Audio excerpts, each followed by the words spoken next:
Akhirnya, Intel melakukan hal yang selama ini ditungguin banyak orang, menghajar AMD, bukan hanya di performance tapi juga harga, bre.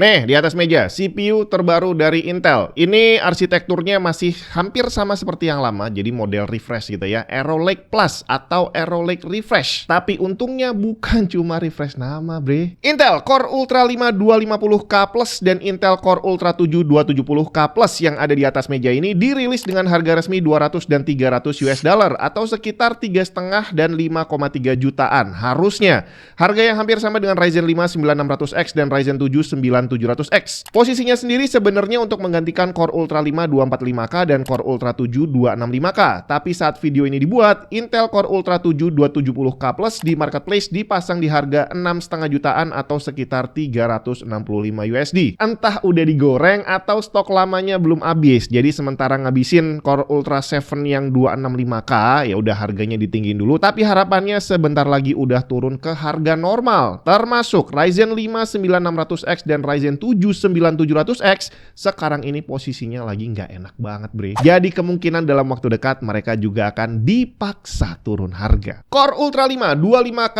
Plus dibekali dengan 6 plus 12 core, 18 thread dan 30 MB L3 cache. Meningkat dibanding 245K yang cuma 6 plus 8 core dengan 14 thread dan 24 MB L3 cache. Base clock, boost clock, TDP nggak banyak berubah. Jadi bayangan performance-nya harusnya bisa lebih kencang baik untuk productivity maupun gaming. Sebagai pembanding, Ryzen 5 9600X yang saat ini harusnya ada di level harga yang sama, cuma dibekali 6 core, 12 thread dan 32 MB L3 cache. By logic, dia bakal digulung habis di semua skenario oleh Core Ultra 5 250K Plus. Core Ultra 7 270K Plus punya 8 plus 16 core, 24 thread dan 36 MB L3 cache. Meningkat dibanding Core Ultra 7 265K yang cuma 8 plus 12 core, 24 thread dan 30 MB L3 cache. Jadi peningkatan performance-nya bakal ada sih, bakal terasa pastinya dibandingin pendahulunya. Sebagai pembanding juga, Ryzen 7 9700X di harga yang hampir sama hanya punya 8 core, 16 thread dan 32 MB L3 cache. Sekali lagi, secara logika dia juga bakal digulung habis. Ini yang akan kita lihat. Untuk pengujian kali ini saya pasangkan kedua CPU dengan motherboard Asus TUF Gaming Z890 Plus Wi-Fi. Untuk Intel Core Ultra series sendiri sebenarnya nggak perlu Z890 juga bisa. Ada B860 macam Asus TUF Gaming B860 Plus Wi-Fi yang secara desain terlihat sama-sama solid. Tapi kalau mau rakit, baiknya langsung Z890 atau cukup yang B aja. Ada beberapa perbedaan mendasar dari chipset Z dan B pada Intel motherboard. Kalau cuma dilihat dari fisik dan desain VRM-nya, chipset B860 dari TUF Gaming terlihat sangat overkill. Kenapa? Karena dia nggak ada fitur overclock. Untuk pemilik CPU Intel Core Ultra, kamu hanya bisa jalan default, paling banter setting XMP untuk memori dan udah itu aja kurang lebihnya. Selain itu, chipset Z punya PCI Express lane yang lebih banyak. Hasilnya dia bisa ngasih kita slot SSD high speed yang lebih banyak juga. Port USB high speednya juga bisa lebih banyak. Seperti pada Asus TUF Gaming B860 Plus Wi-Fi, di I/O panel kita cuma dikasih satu USB-C 20 Gbps yang bisa untuk display dan satu lagi di front panel tapi speednya cuma 10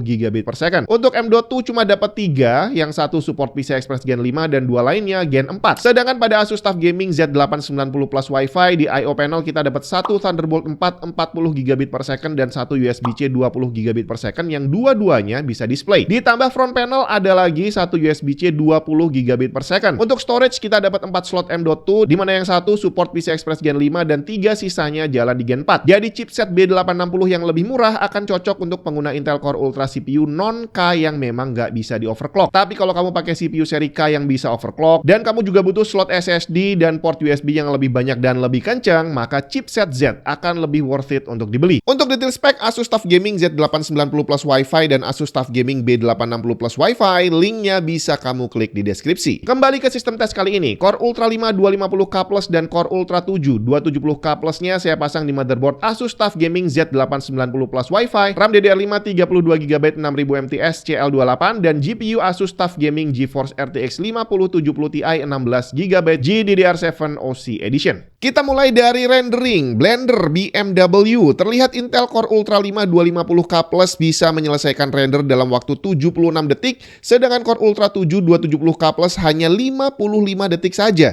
Jauh banget dibandingin Ryzen 7 9800X 3D yang butuh waktu lebih dari 102 detik, 9700X 122 detik, dan Ryzen 5 9600X butuh 155 detik. Cinebench 2024 single thread, performance semua CPU hampir setara, kecuali Ryzen 5 9600X yang paling ketinggalan. Tapi begitu masuk multithread, perbedaannya langsung bagai bumi dan langit. Core Ultra 7 270K Plus bisa dapat poin 2300, Core Ultra 5 250K Plus 1700, tapi Ryzen 7 9800X 3D yang jauh lebih mahal cuma dapat 1300-an. Bahkan Ryzen 5 9600X gak sampai 900. Padahal harganya sama dengan Core Ultra 5 loh. Cinebench 2026 single thread, terlihat kedua Core Ultra bisa mencatat skor paling tinggi di antara ketiga Ryzen. Dan untuk multithread, perbedaannya semakin jelas terlihat. Core Ultra 7 270K Plus kenceng banget dengan skor 9500, Core Ultra 5 250K Plus 6900, dan mereka jauh meninggalkan ketiga CPU Ryzen yang ada. V-Ray kondisinya juga terlihat hampir sama. Core Ultra 7 270K Plus jauh meninggalkan yang lain, diikuti Core Ultra 5 250K Plus yang juga bisa mengalahkan Ryzen 7 9800X 3D yang harganya lebih dari 2 kali lipat. Kemudian untuk AI workload, saya tes dengan LM Studio untuk melakukan generate 400 kata. Core Ultra 7 berhasil menyelesaikan dalam waktu 50 detik dan Core Ultra 5 tepat 1 menit. Ryzen 7 9800X 3D ketinggalan 4 detik, tapi 9700X dan 9600X ketinggalannya jauh banget. Untuk power consumption, CPU only dalam kondisi full load semua core, Core Ultra 7 270K Plus paling boros mencapai 250 watt. Sedangkan Core Ultra 5 250K Plus ada di kisaran 155 watt, sedikit lebih tinggi dari Ryzen 7 9800X 3D. Sedangkan 9700X dan 9600X sama-sama 78 watt. Sekarang gaming, Cyberpunk 1080 RT Overdrive. Terlihat Ryzen 7 9800X 3D kali ini masih membuktikan bahwa dia adalah CPU gaming yang bukan kacangan. Dia berhasil mencatat FPS tertinggi, tapi baik Core Ultra 7 maupun 5 masih bisa sedikit lebih kencang dibandingin 9700X dan 9600X. Forza Horizon 5 1080 maximum setting, kondisinya juga sama, 9800X 3D masih yang terkencang, tapi kalau melawan yang bukan X3D, kedua Core Ultra masih bisa dapat FPS yang lebih tinggi. Terakhir Crimson Desert 1080 maximum setting masih sama juga hasilnya. Ryzen 7 9800X 3D tetap yang paling kencang, diikuti Core Ultra 7 270K Plus dan Core Ultra 5 250K Plus yang gak terlalu jauh bedanya dibandingin Ryzen 7 9700X. Intel ngamuk bre, jadilah akhirnya CPU productivity terkencang saat ini. Ya, untuk gaming dia masih sedikit ketinggalan di belakang seri X3D yang kelas atas gitu ya. Tapi kalau bukan X3D, semuanya dilibas. Apalagi kalau kita bicara tentang harga. Ryzen 7 9800X 3D di Indonesia harganya masih 9 jutaan. Dibanding dengan Core Ultra 5 250K Plus yang seharusnya ada di harga 3,5 jutaan.